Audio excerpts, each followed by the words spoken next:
Have you ever noticed that when a native English speaker says, "It's nice to meet you," you hear a ch sound? It's nice to meet you.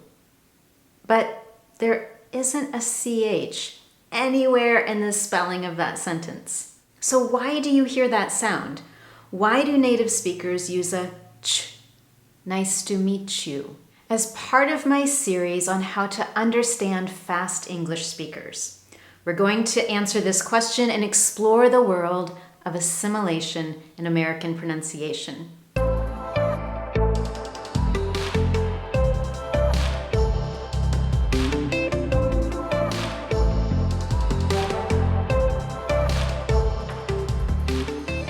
If you don't already know, I'm Anne-Marie with Speak Confident English. Everything I do is designed to help you to get the confidence you want for your life and work in English. One way I do that is with my weekly Confident English lessons, where I share my top fluency and confidence building strategies, advanced vocabulary lessons, and targeted pronunciation practice, just like in this lesson today. While you're here, make sure that you subscribe to my Speak Confident English channel so you never miss one of my Confident English lessons. Now, let's get back to assimilation. In my previous lessons on how to better understand fast English speakers, I've highlighted that we regularly blend, omit, drop, or even delete sounds when we speak in English. Doing all of this allows us to speak more efficiently, more smoothly. In fact, it aids us in our fluency. And these changes in our pronunciation are one of the reasons English speakers sound so fast when they speak. You're not hearing all the sounds of a word in the way that it's written. In this lesson today, as part of our Understand Fast English Speakers series, we're focused on assimilation. This is when one sound influences a neighboring sound. And as a result, the two sounds together become similar or even the same. In other words, rather than having two distinct sounds, as a word or series of words might be written, the sounds blend into one another so that it's easier to pronounce them.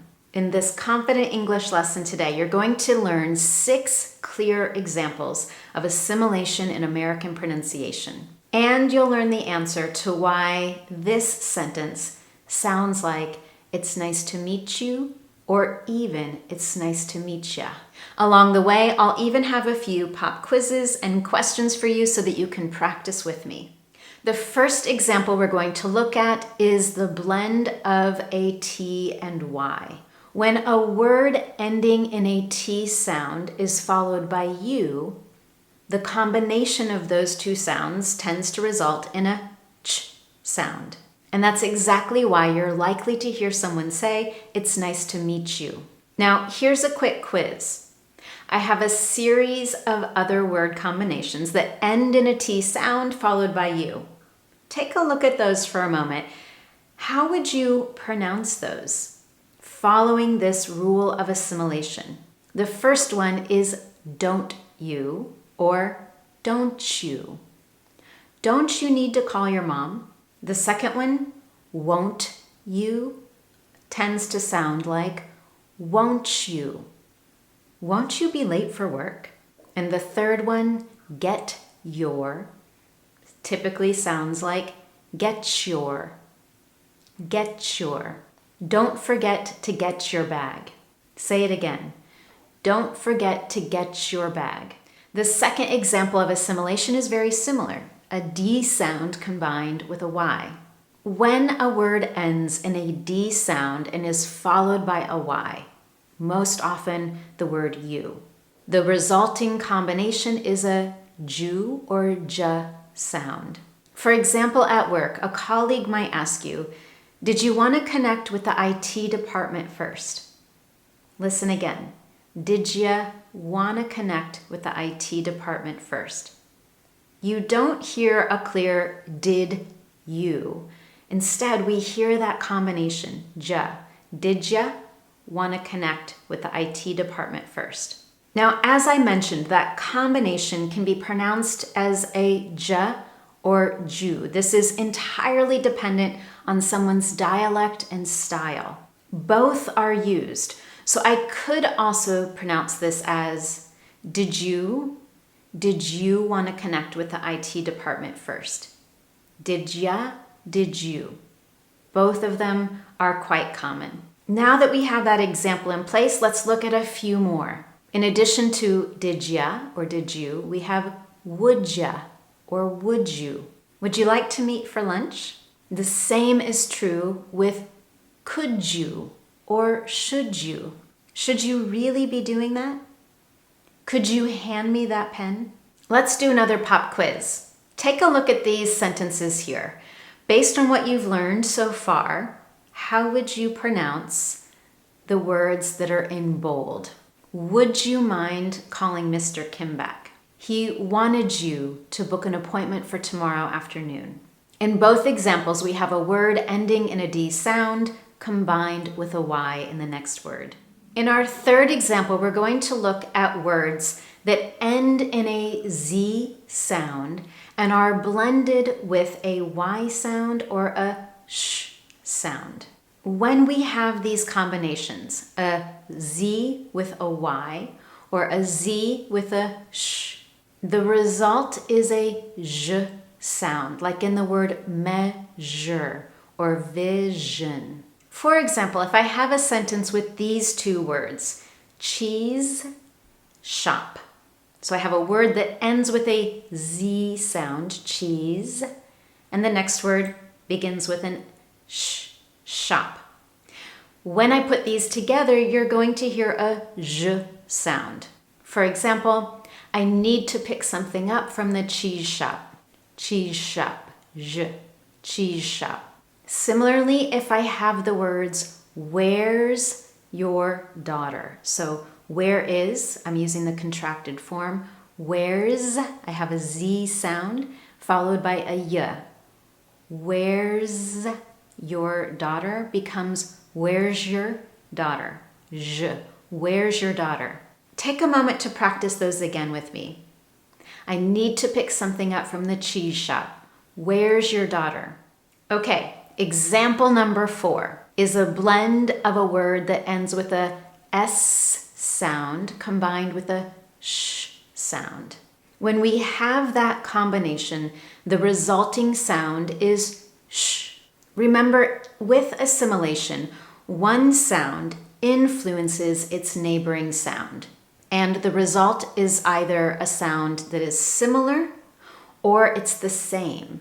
In this case, when an S blends with a sh, the resulting sound is sh. That S really disappears. For example, the S in the word bus blends with the sh in shelter.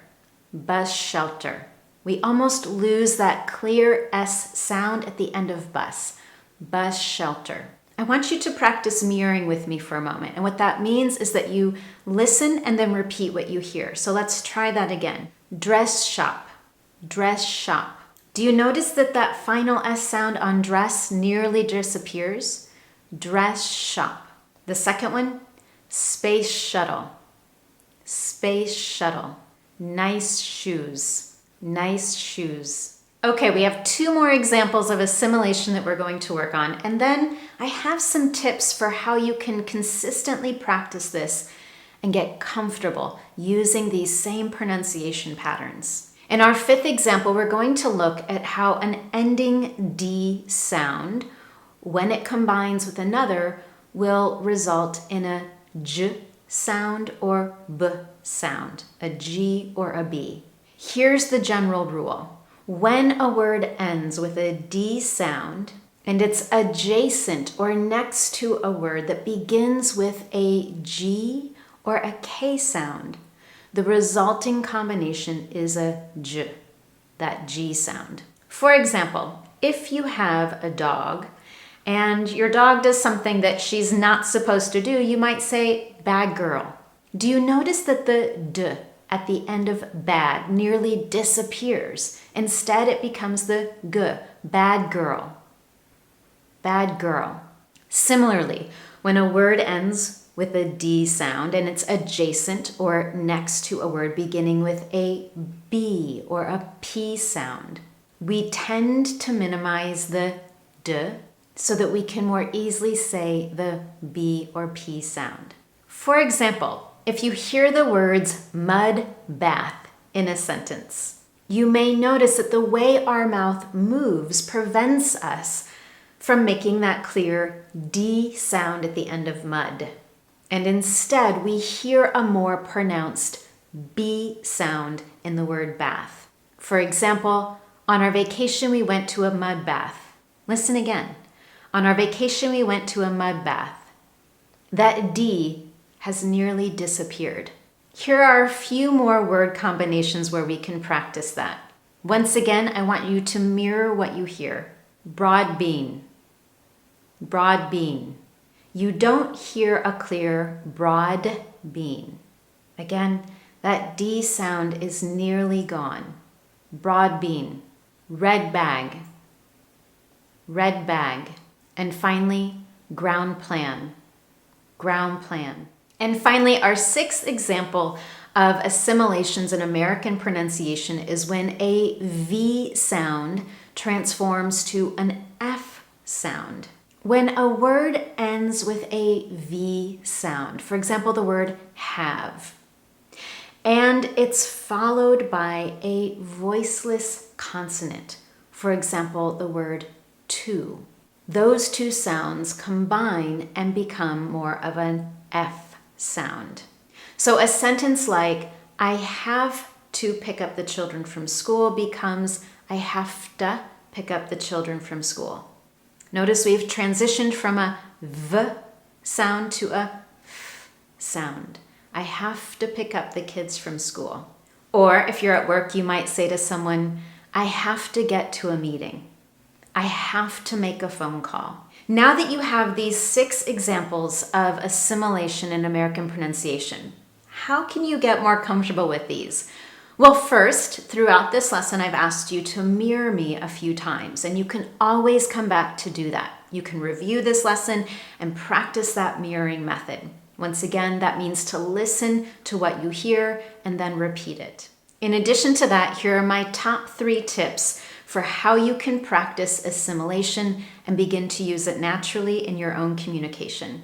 Tip number 1, immerse yourself in media that has been created for English speakers. So that might be podcasts, TVs, movies, and so on. By doing this, you're listening to how English speakers naturally speak.